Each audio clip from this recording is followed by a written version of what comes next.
Most people will turn off this video in 10 seconds. It's not a man, not a soldier, not an American. Why would I be so negative on my own intro? I know what a YouTube click-through rate is. Wolfgang, United States Marine, joined the Legion. Click, click, click, click, click. Dan Rebar, an American serving in Ukraine. Click, click, click, click. Company Commander, 28th Brigade, Andre. Click, click, click. This is my friend Tilde, who's not on very much social media, who works behind the scenes and knows all these people and what they need and when they need it. Hi everyone, my name is Yaroslava, my call sign is Cat, and I am a medic in 3rd Assault Brigade, and I want to thank Tilde for her support. When I first met her, Brenton introduced her and said she could get you anything, and I was like, okay, but in a couple of months time I really understood that that wasn't like an or statement. She literally can get you anything, anytime, when you need it, and she's always there to provide the support combat medics in the war zone need, and she's always there to provide the necessary tactical medicine and the stuff that actually saves lives of Ukrainian soldiers. So I want to thank her, and I want to ask everyone to donate to help her cause and to help her help us, the medics, save lives of Ukrainian soldiers. Thank you. Hi there, my name is Little Prince and I'm Ukrainian combat medic, and I would love to share a few words about Minshare Ven Prosferi Tilde. Tilde is an amazing person who had been helping me and my different teams I was working with since the beginning of the full-scale invasion. She was one from the few people who came here with real, true inner intentions. Because a lot of people came here in the early days of the war, and for a lot of them it was just a one-time PR action, it was just trendy, but really few of them stayed. And Tilde, first of all, is a girl, but this girl is much braver than many men, because she never afraid to go really far front to deliver your initial needs. I remember a few times when she visited me on my position where like journalists refused to go because it was too dangerous for them. And Tilde is one of the persons who never says the word no. When you ask about something difficult to find, she never answers like, oh, sorry, I don't have it. She always answers, I don't have it at the moment, but I will think where I can find it. And eventually she always finds it. So this video is just to say how actually thankful we are to Tilde, because in Ukraine she always will be an honored and dearest guest near our family tables. We always will be happy to share fresh bread and the last drink with her, and I hope that we all will get a chance to meet Tilde in our free, independent, peaceful Ukraine, to show real Ukraine in its brightness of peaceful days. And I want people on the West to also learn about Tilde, because these people, it's your gold. These people is what represent the Western world, is what Ukraine want to be one day. And I really think that you should know your people, your golden people, and just take an example. So, likety. Hello, we are Igor and Polina. We are Ukrainian paramedics working on the front line. We want to say thank you to Tilde, who supported us for a long time. For example, she gave us this medical backpack and a lot of different medical supplies. Also, she and Brandon give us this car for medical evacuation. We work on it for a long time, and it helps us to evacuate a lot of casualties. Yes, we want all the people to continue supporting Tilde, because she's making a big difference here in Ukraine. She knows many people. She supported many brigades and units, and her support now makes a big difference. We are very grateful personally from us for her help, and we think she's one of the best supporters here in Ukraine. Hello my friends, I'm Rebar. You probably know me as Detroit Dan. You know, the number of Westerners here in Ukraine is steadily declining for a lot of reasons, you know, many very, very valid reasons. But one of the keys to longevity here is that you can't count the costs. The end effect is that the remaining Westerners that are still here in country, excluding me, of course, are the better ones. And I'd like to talk to you today about one of the best, and that's Tilde Adenbrook. You know, I met Tilde in Kiev just under 2 years ago. And when I first met her, she was so full of life and energetic and happy and carefree. And I knew what she was doing here. And I thought, oh, this poor girl, heart of gold. But she must not know what she's getting herself into. And I could not have been more wrong. Not only did she know what she was getting, she was already into it, up to her neck, and swimming upstream every day. And she was overloaded, overworked. And so sometimes she would ask me for a little bit of help. And it wasn't like a favor to Tilde. It's what I call Tilde favors. Because what Tilde favors are is nothing that helps Tilde. It's that she's trying to help other people, but she doesn't have, you know, she only has 4 limbs in 24 hours. So she needs a little bit of help. So I've done that for her. Okay. Now, the problem with not counting the costs is that they don't just go away or cease to exist. And Tilde would never, ever, ever say anything to me or to you or to anyone about it. But you can see things and hear things and just know things. And I can tell you that Tilde needs a little bit of help right now. And I'm going to ask you for a Tilde favor. I don't want you to help me in any way whatsoever, but I'm asking for help for Tilde. Okay? When I came here, the reason I came here was to help the heroes of Ukraine. And Tilde came here for the same reason, but very quickly, she became one of the heroes of Ukraine. And it breaks my heart, really breaks my heart, when the angels and the heroes of Ukraine are the ones who are suffering.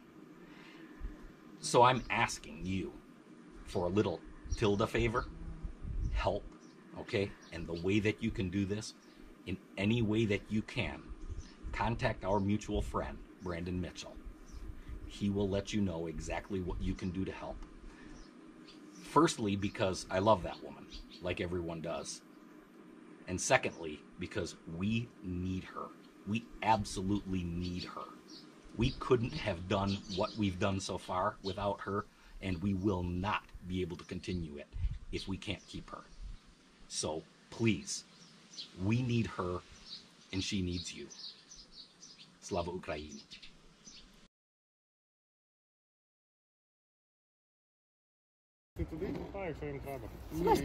Yeah, it's true. It's true.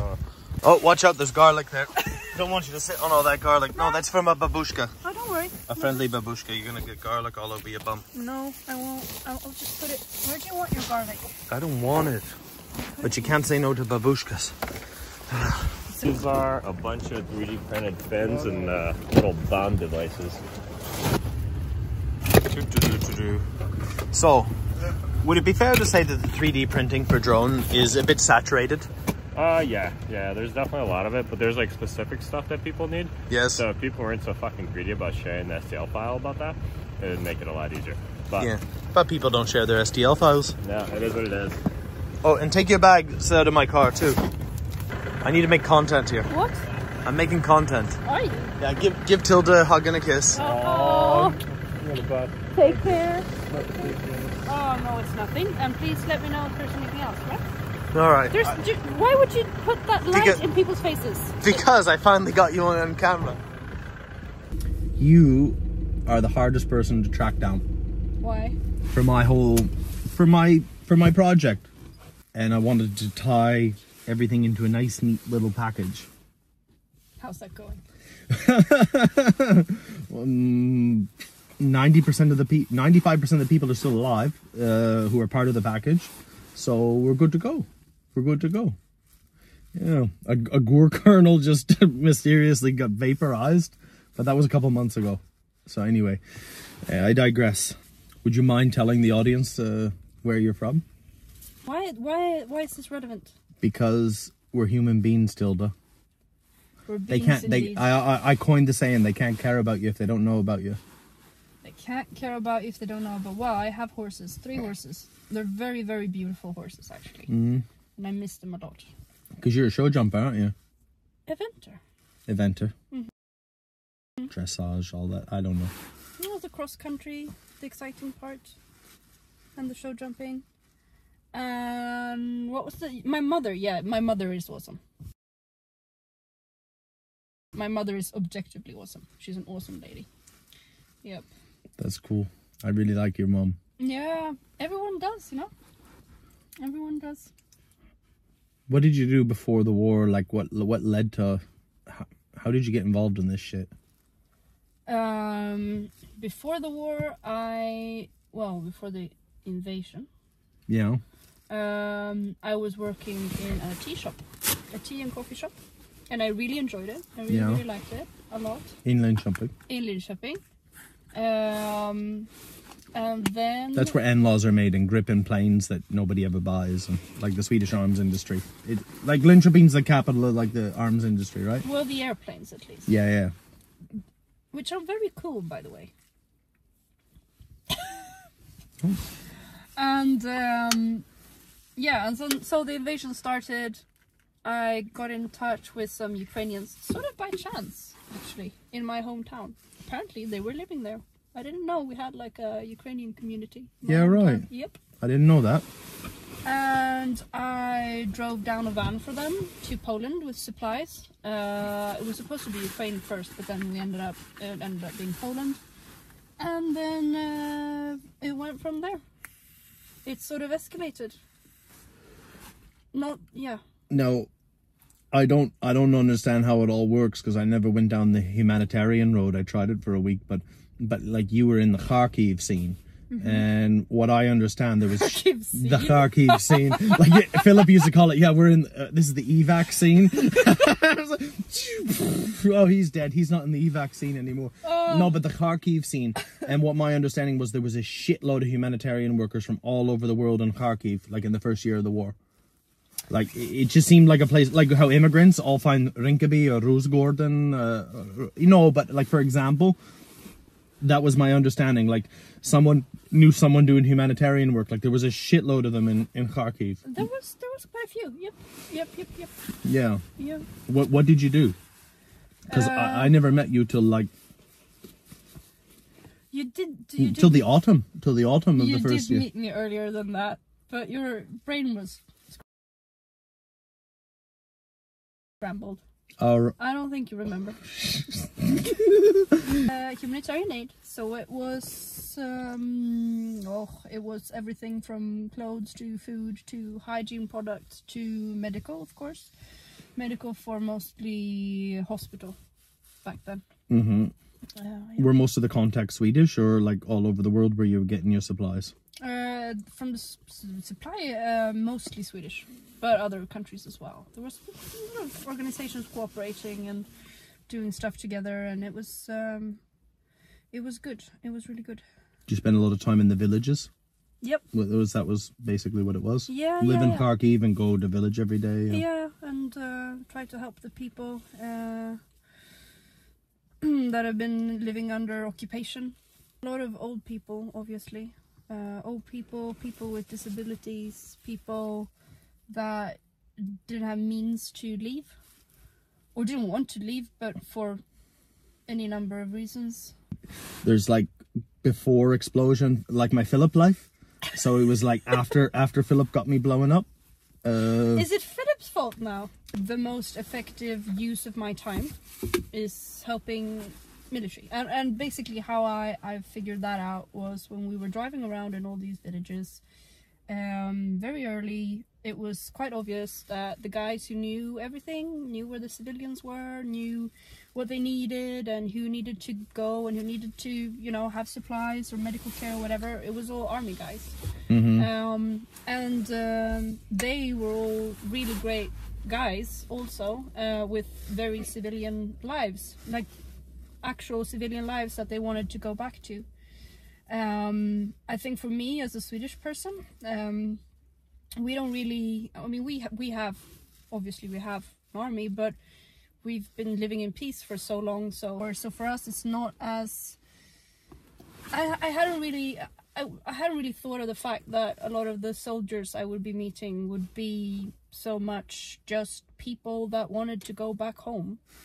And then of course the obvious, which is that the Russians will keep bombing the civilians as long as there's war. So even if I can help the civilians, the problem won't be solved before the Russians are stopped. Like that is the bottom line. So I figured if I help the army, then hopefully I can make a, obviously not a big difference, but a teeny tiny difference. Hopefully the war can end sooner.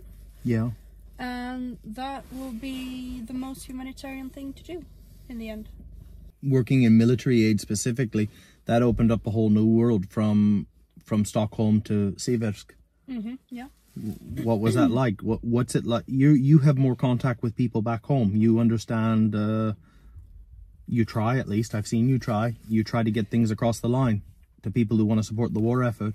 Yeah. And some of them are men with their own ideas. Yeah. Some of them have good ideas. Yep. Some of them, I don't know where they're getting their information from. Maybe from Twitter.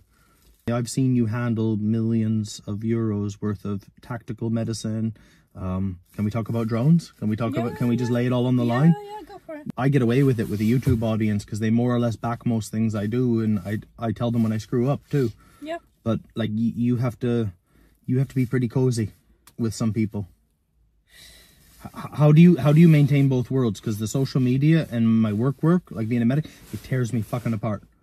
How do you deal with people in Sweden and deal with the army here? Like, do you feel like you're living in two fucking worlds? For me, what I've been trying to do, is get across the main point for me, which is basically that supporting army is also humanitarian work. I mean, you might not call it that, but it definitely is. And just try to get across the needs. Often medical is maybe easier for most people to get behind because anyone can sort of understand why it's needed. Yes. Whereas anything that is remotely tactical, like a drone for example, is maybe a little bit more difficult, or fewer people will be interested in it. There was 500 drone motors in your apartment the last time I was there. Yeah. Like, let's not pussyfoot about here. Yeah. You're half a player. I'm definitely half a player, but still, you know, I'm trying. Yeah. I'm trying, and no. It's definitely one of the things that I think is most important, and that I would really like to do more of. The drones. We've been discussing this, the importance of. This is me tying up all the knots here before I go. Yeah. And this is actually where we definitely agree. I mean, it's. We agree on a lot of things, but the drone things is definitely something where I think we're extremely on the same page. So, I mean, you have to explain it to people, but either they will, I mean, the drone thing, a lot of the people that I now work with, they're interested in army, so drones are interesting to them. Yes. Because it's sort of the future. For a lot of the stuff that will be going on. I don't particularly enjoy that it's needed, but I don't really see there being any other options. My friend JB, he's a French guy. I did 1 week of humanitarian work, and he's in the army now. He's like, he came here to be a humanitarian, but he just seen so many of his friends getting whacked. Yep. He's like, yeah, I'm going to join in too. That will happen after a while, I think. You've lost quite a few friends here. Yes. Yes. And I mean, it's unavoidable if a lot of the people that you work with are soldiers or work in some other capacity on the front lines, then you will lose some friends, for sure. You get, like, I've seen some of the text messages you get from the guys, and you know these people intimately. Yeah. You know a lot of Sashas, you know a lot of Vovas, a lot of Dimas. Yeah. And, I mean, how many miles a week do you run supplies? Like 1,000 kilometers a week, easy. Yeah, maybe. I mean, it's been, now that I've been, the last year, I've been in like the eastern parts, so everything is sort of close. Most of it's sort of close. But it's, every day you got 2, 3, 4 places to be. Still, yeah, exactly. And drink a lot of coffee, and they feed you. Yeah, they do. I try to pay and they won't let me. It's it's a little dance that we usually do. And no, it's, of course, that makes it very easy to keep going as well. I don't really need much appreciation from other people, like people in Sweden, for example, or other volunteers or whatever. What keeps me going is, as long as they want me to keep going, I will keep going, like, of course. And it's not even, I would never leave if I feel that I'm still needed. One day I probably, or hopefully, won't be needed, and then I'll go. But until then, you know, I understand what you mean about medical. At the same time, for me, it's a lot of the guys, they have equipment, but it's shitty equipment. And regardless of how successful you are, especially if you're going to try and take back territory, you will have casualties. So you need good equipment so that you don't die unnecessarily because of some shitty tourniquet or whatever it is. So that is, for me, that is the most fulfilling part about the medical, that it's a lot of death is avoidable. It is. And they just need the kit for it to work out. But obviously for them to actually take back what is theirs, because that is the whole thing we're doing here. It's not a dispute about land. It's their land. It's their country. They need help to do so, and drones is a good way of doing it. Yep. There's a lot of amazing drone pilots, Ukrainians, that really need support. You don't get a lot of respect. You get fucked around a lot. What's it like dealing with chauvinism in Sweden? We're like, whoa, she doesn't really know what war's like, because it's fucking real, and it pissed me off. Yeah. I've got a gun, camo, and a dick, so they listen to me. Yeah.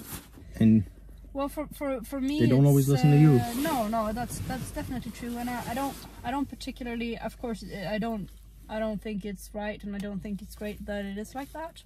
Although I will say that a lot of the guys that I work with here, I've never been disrespected by any Ukrainian soldier, or because I'm here. Like, they can see what I do, and they know that if I promise something, I will deliver on that promise. And if I say I will try to help them with something, I will definitely try. And if I don't succeed, then I will be honest with that. And yes, I you know, it's I think the situation where we are, it's sort of all that petty bullshit sort of falls away, because no one has time. No one has time to do that type of dick measuring and be like, oh, I did this or that, and I have this or that background. No one has the time. Kiev West. So it all boils down to what you're actually doing, and what you're actually trying to accomplish, or where you're heading. And yeah, I haven't had that problem here. They're so sweet. Also, I keep telling people, because I do get that question a lot about this, if Sweden versus Ukraine, like from a equality perspective. But I only have these wonderful guys that are like big brothers. So in the most equal country in the world, in the Scandinavian paradise, you only get that bullshit there, not here. Yeah. It's very unfortunate. Eastern Europe, Slavs. Who would have thought? Yeah, it's very true. No, they're wonderful guys. It's it is what it is. Sorry, that's making fun of Swedish people, but I love you. Yeah, no, I will also say that I do have, obviously, because otherwise I wouldn't be here, some great Swedish people. No shit. Supporting me. Because Sweden brings the good shit. Yeah, here. yeah. So, not yeah. one of the things when a soldier looks at any like when you're coming with the stuff, I know it's like. Yeah, they're happy. I mean, and it's good, and they should have. Like, why shouldn't they have? I mean, it's obviously they should have. So, but I will say, yeah, it's very important to say that I do have some amazing Swedish people that are supporting. As do I. Yes, and that do really go above and beyond, both financially, but also like in other ways to support. A woman can do things that a man can't do. Like, for example, you probably wouldn't do it as much as someone else I know, but like I've seen her put like a high-ranking officer in their place, but in front of a bunch of men. I would never do that. But a man would never do that because he'd get shot, or it would be. But a woman can get away with that to a certain degree. Yeah. Like when you have to speak up, but also the men warm up to you more. Like they'll talk to you about things that they're not going to talk to me about, and then it can open up to what do you guys really need. Yeah, it's definitely. A man can't do that. I've seen it. Yeah, because the discussions often end up being about other stuff, and they want to show their skills more to. This is my experience, only my experience. But it goes back to caveman shit, like, well, see? You know, she's a woman. It wouldn't be like that, but I mean, it's. I can lift heavy things, Tilde. Look. I don't know if you could lift heavy things, but no. So it will definitely be more about skills or like.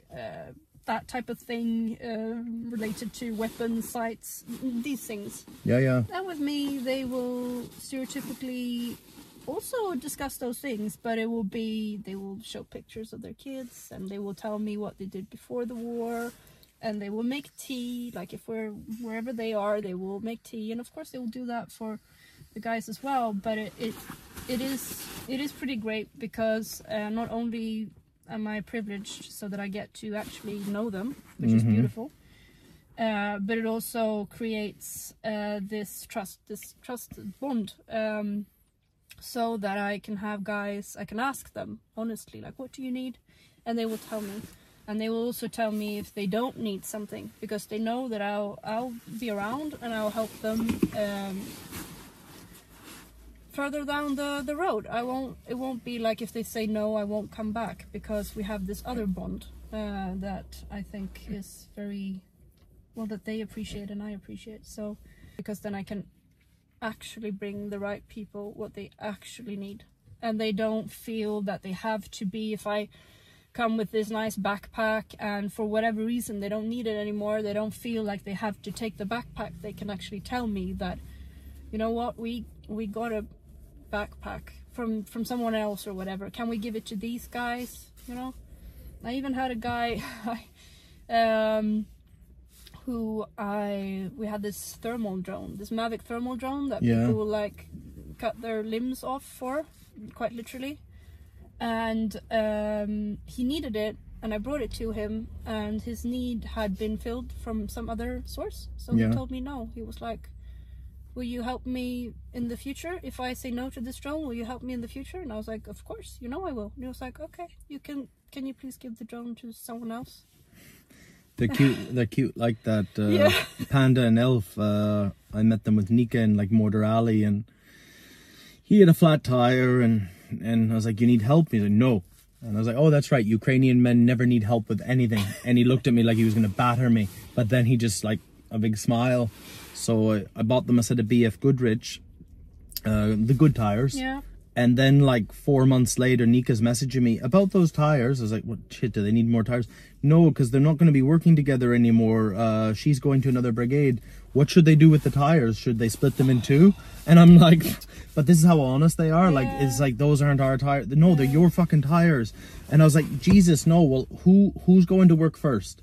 It's like Panda. I was like, okay, well, Panda keeps the tires, and I don't have the money this week, but Elf will get you tires in a week or two. Yeah. Like, that's really cute. You know what I mean? Like, they're not everyone's like that, but all the people that I know and I continuously help, it's those relationships. Like when you went to meet Dima in 28th Brigade, I did a Swiss drumming challenge with him. Yeah. And like, that was the highlight of his war, maybe, like vomiting. And but when you went there and you've been back again, like, because I went to Kherson for a couple of months, it's like, I still get people ask me for stuff, but I can't help them the same. And it's like, will you please take them on, Tilde? Yeah. And it took a lot of stress or responsibility that I bring on myself. It just made me feel like they have somebody there for them. Because that's 28th Brigade. That's one of the ship brigades that they're not cracking or whatever. They got fuck all, and they've got no foreign friends. And it wasn't till I worked in 28th Brigade for 2 months, and then that particular rota, I really attached to them. It's like, I'm not here anymore, but I just want somebody. I want somebody to be there for them, and you know, that meant a lot to me. It's like you've got the shittiest job of all, because you've got more medical aid and other things than any individual volunteer ever could, and you have to decide who gets and who doesn't get. Yeah. And it's an uncomfortable thing, but I don't bullshit. But every one of us, of the volunteers, Ukrainian or a popular foreigner you may know on the internet, it's a fucking bidding war. We're all fighting for our own people first, like our own people that we know. Of course, well, this is. But you have to choose on a much bigger scale who gets and who doesn't get some weeks or months. Well, this is the thing. I think a lot of people, they will have the opinion that, well, they ask someone, and that guy tells them, oh, this is what's most needed, and because they need it, and then you'll tell them like, yeah, obviously he would tell you that because he needs it, and they will be like shocked, like, oh, how can you like accuse them of? No, it's not accusatory. It's just the obvious. Like, they're fighting an actual war, which is very hard to imagine for most people. Like, I have a hard time understanding it, and I'm here, so I can definitely see how it's hard to imagine for a lot of people. And obviously, I don't know, you just have to go to yourself that if I was in their situation, a lot of the guys' situation, I would do anything to survive, to get stuff for the guys, etc. So if you just ask the one guy, yeah, you will get his perspective of it, and that is as it should. It should be like that. They should look out for themselves, because it's not for certain that anyone else will. But yeah, it's always trying to find the broad strokes, trying to help effectively, trying to actually find out what they need, not just because a lot of the time the supplies will come before the need, and a lot of the time the stuff you really need is not the stuff that's being donated or even bought, for that matter. And a lot of the time the supplies you do have, everyone needs exactly that, so you will always be short of whatever it is. So for winter, obviously, getting winter stuff in the spring sometimes. Yeah, and you know, you need to. So it's yep. It'll always be. And I keep telling people this, like, no matter how much supplies, obviously it won't be enough for everyone. But trying to distribute it as well as possible to units that need it, directly to soldiers, preferably, to make sure that they actually have what they need. I mean, it's the most effective way I know to do it. There's 4 types of volunteers, whether they're Ukrainian or foreigner. one is a bad person who's doing it for self-gain. Let's get that out of the way first. One is just a bad volunteer. They're a shit volunteer, like they're not capable. And then there's two types of good volunteers. And the two types of good volunteers, it's the same as when you visit medical units. So one will be like, I need everything. I need it now. And then there'll be the other volunteer who you might help, who's like, well, I need this and this, but I can get by with this, save some for other people. And they're essentially both good people because they're fighting for the war, for the victory. But some of them are only fighting for their guys. Like outside of my brigade, nothing exists. But I learned with generators very quickly, because that was my dream, to go around stabilizations.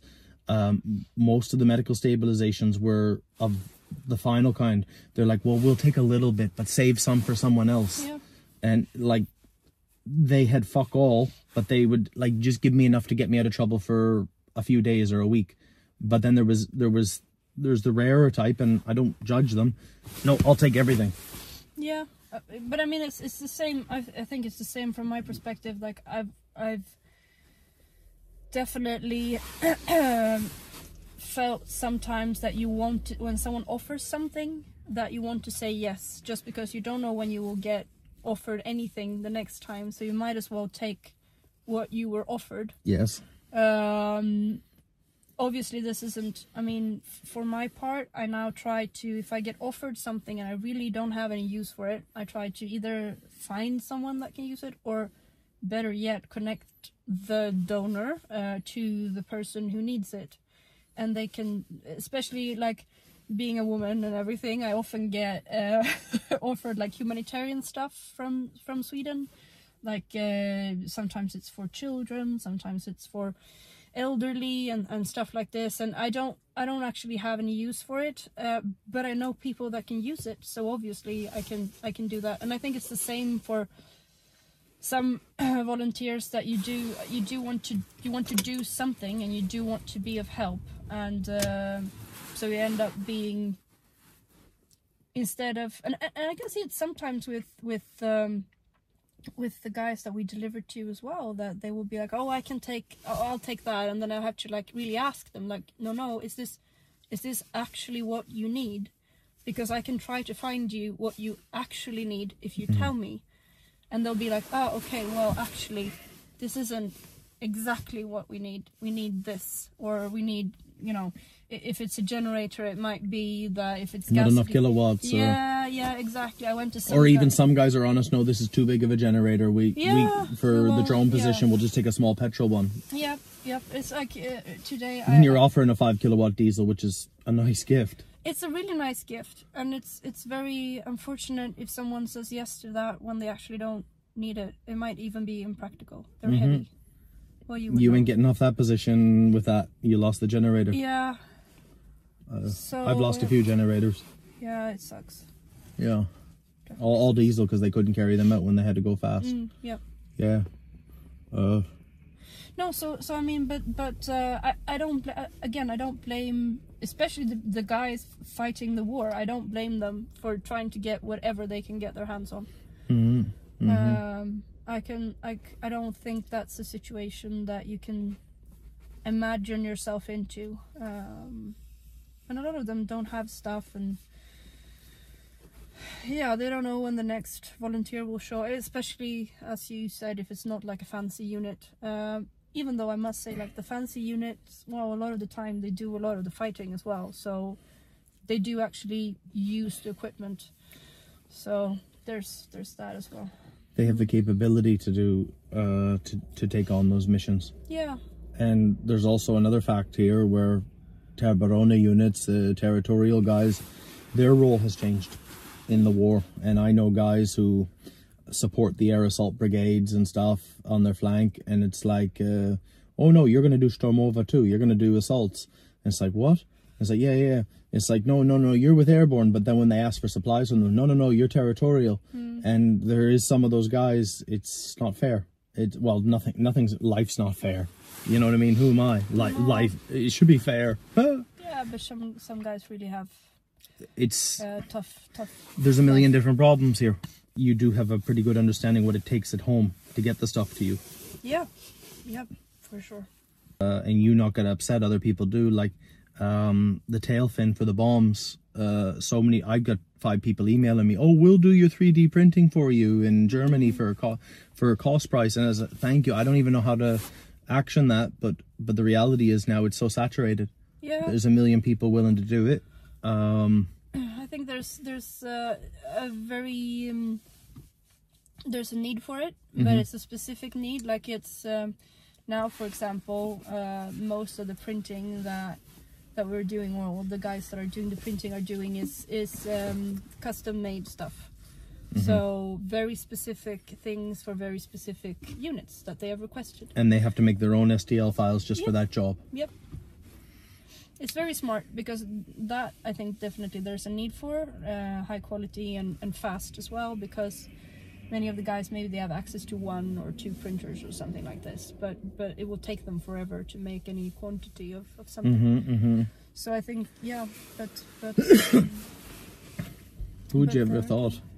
I mean, you deal with a lot of things, from IFACs to sleeping bags to boots to and then you deal with some really specific weird things that we didn't even know existed like a year ago. Oh yeah, technically I guess they didn't even exist. That's a good point. That's a good point. Yeah. Yep. This is what we're doing now. I said it before, I want people to listen to you. I've seen some of the walls you've come up against at home, like as amazing as a whole. I don't know any country, like maybe Estonia. Yeah, Estonians are probably better than Sweden, but there's so few of them. Yes, but they are very fierce. Oh yeah, very cool people, I must say. They're weirder than Finns. You can't understand a word they say. Yeah, and the Finns, we can't. I mean, the Finns are very cool. The Finns are pretty cool, I think. They don't like Swedish people, but I think they're pretty cool. I think they're all right. There's enough of them here. And they're quiet. Yeah, they're quiet. That's sort of their thing. Yeah. Do you know the joke about the Swede and the Finn? The Swede walks into the bar and buys 2 drinks and says skål, and the Finn says, "Are we going to talk or drink?" Yeah, that's... Gotta pump you up, you're just like the best cheerleader, I think. Well, no, I know, because I just got pissed off when people didn't listen to you, and you told me that story, and I was hoping you would have talked about it, but I'll talk about it. Like, some guys fucking talk to you like, oh, well, you can get a man or a soldier to deliver that to them, you know, like, and you're like, no, there's no road for women and road for men in Donbass. Yeah. You know, so it's like really an overall picture of the war. You know more than me, because you deal with like 100 different people a day here, and you know their needs.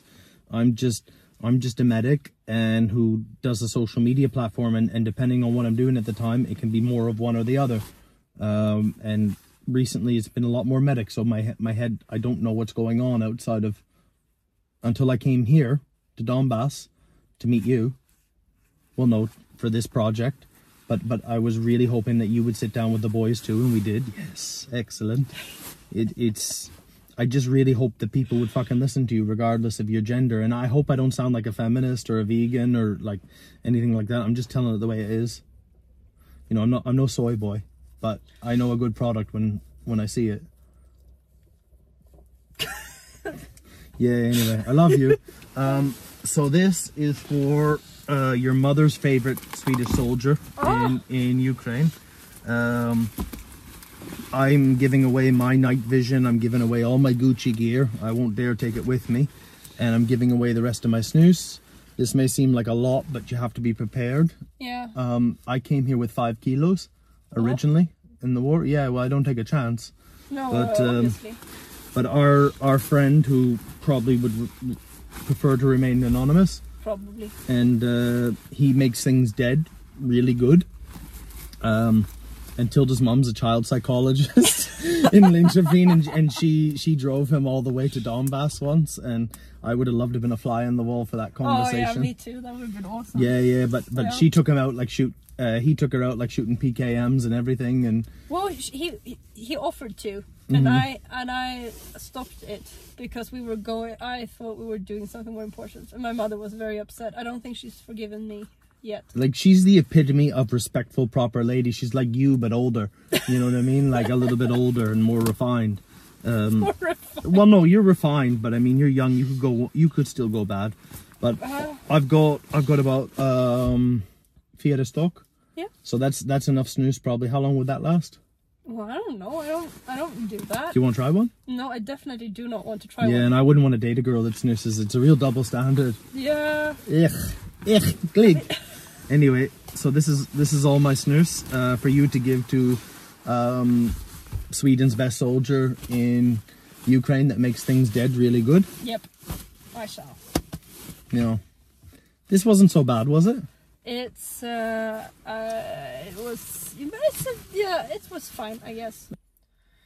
The media stuff I've done in Sweden, that's the whole point. Like, the whole point is for people to, and they don't even necessarily have to support me, but they have to support someone. Like, that's what I want. No, but I want you. Jag skulle vilja. Yep. Det var länge sedan jag snackade svenska. Jag skulle vilja att alla som står där med kanske tänker om ni kunde stå där, so, it's been so fucking long. Stötta. Om ni kunde stå där Tilde istället.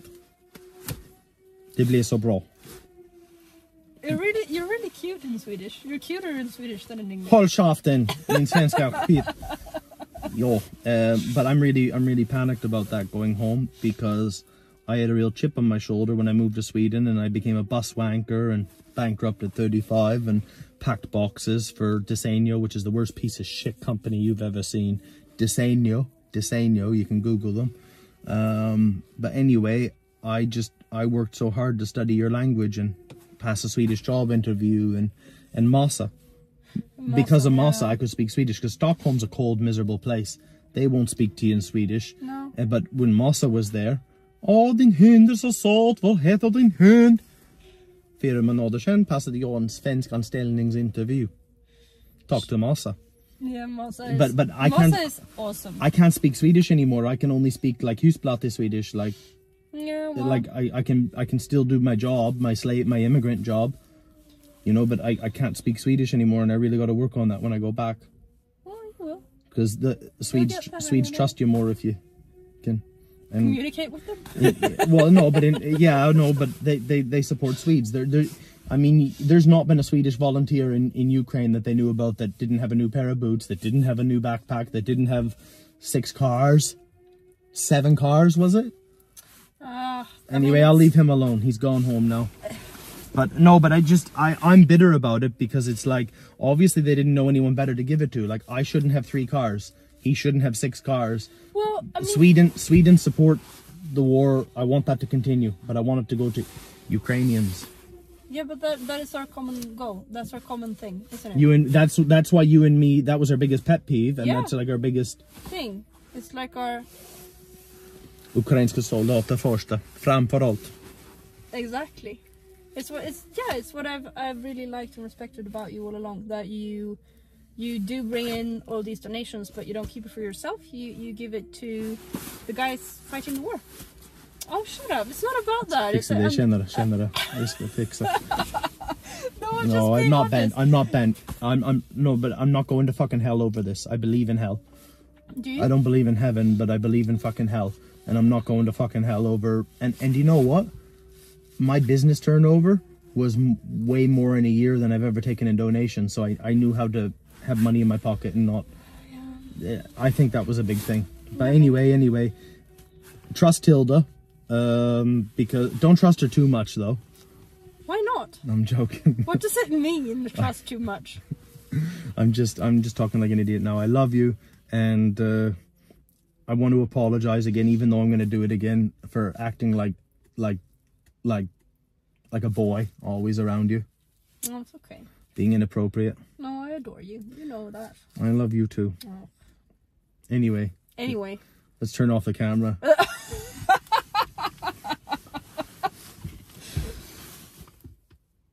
Bye, Tilde. Bye. Oh.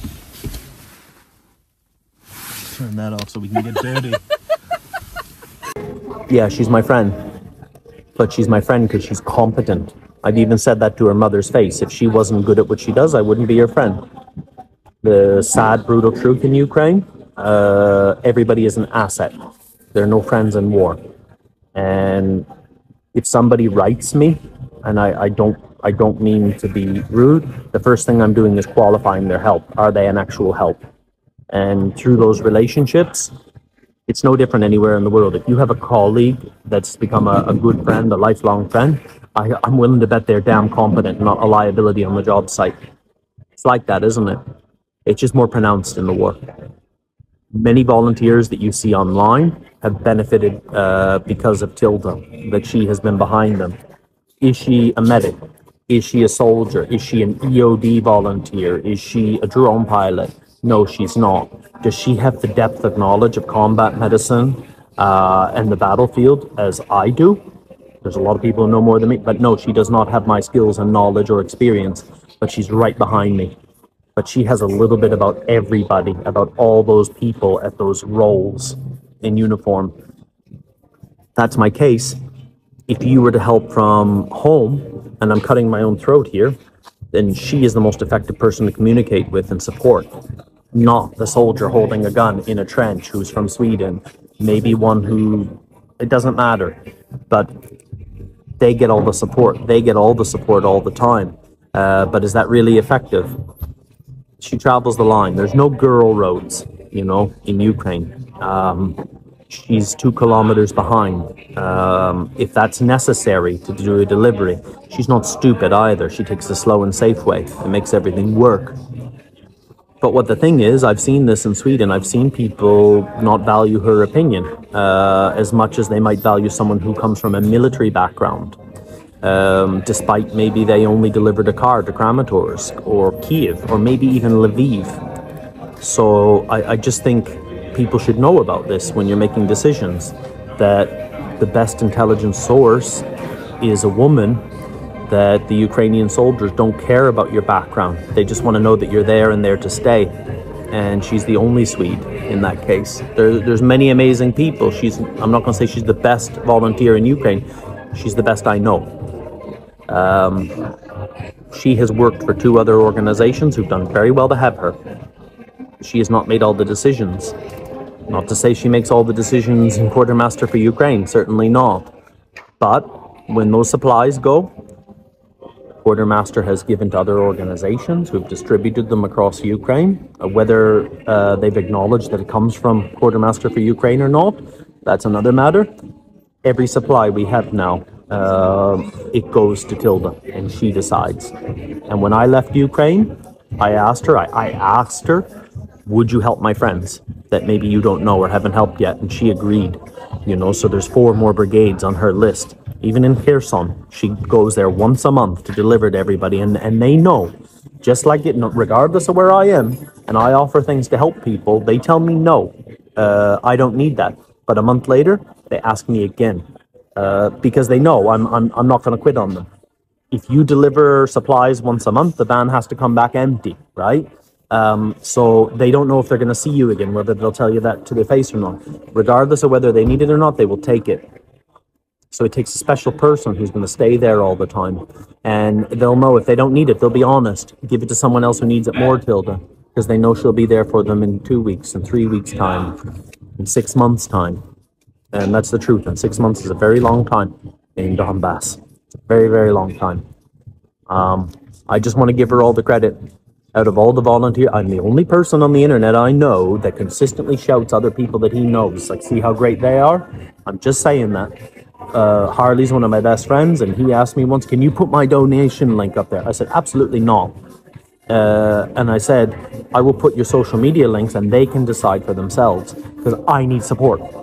I don't want that to end. I work for an organization, Quartermaster for Ukraine, but I still fundraise myself to do things that organization could never do. And I could never do what QM does, buying 5,000, 10,000 tourniquets at a time. If you want to support that, give all your money to QM. It just makes sense, because we're buying 5,000, 10,000 at a time. But Tilde distributes those. Tilde needs money. Tilde needs money to pay for her diesel, for her apartment in Kramatorsk, for her food. She lives quite a humble life, and to fix things when shit happens. Organizations cannot do that. When shit happens, you need a special person. You need a Rebecca Mastrojowski. You need a Harley. You need a Brandon Mitchell. Okay, organizations we are not. It's not black and white. It's very, very gray. And you can support any organization. You can support any volunteer. But in my humble opinion, the most effective volunteer I have ever seen in Ukraine is Tilde Addenbrook. So I would make an exception for her on my social media. In the pinned comment, there will be her Swish details. Okay, her number for Swish, it's a Swedish thing. If you want to support her any other way, please do. But I would ask all my Swedish supporters to permanently send money to Tilde, because I send her as much as I can when she needs, and we work on projects together, and she has hers, and she helps me with mine now that I'm here. She's smart. She's a hell of a lot more diplomatic than me. You know, I have some special skills that she will never have. Personality-wise, that I can do certain things, but objectively, she's smarter, she is younger, she's healthier than me, if you want me to be really honest, and I would bet everything I have on her if I had to bet on one person. So her details are in there, and I'm very proud of all she's accomplished, and for my part that I was able to have in that. So if you're Swedish, I think you should watch this. And I think if you think it's so powerful, you should learn more about her. And you should, I'll even be so bold that you might consider switching your support from other organizations to whatever Tilde does.